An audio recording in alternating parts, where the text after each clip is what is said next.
തിക്കും കൂറടിയാത്തി തളിര് പുള്ളോത്തി സർപ്പം പാട്ടിന് പാടാൻ പോയി. കുടവും കിണ്ണവും വീണയും കൊണ്ടേ കൂടെ പുള്ളോനും പാടാൻ പോയി.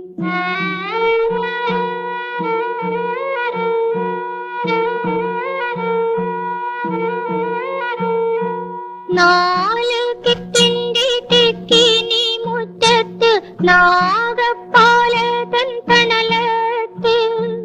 നാല് കെട്ടിന്റെ തെക്കിനി മുറ്റത്ത് നാഗപ്പാലതൻ തണലത്ത്. മണ്ണാർ ശാലയിലായിൽ എത്തുന്നാളിൽ മഞ്ഞള് കൊണ്ട് കളമെഴുതി അവർ മഞ്ഞള് കൊണ്ട് കളമെഴുതി. തെക്കും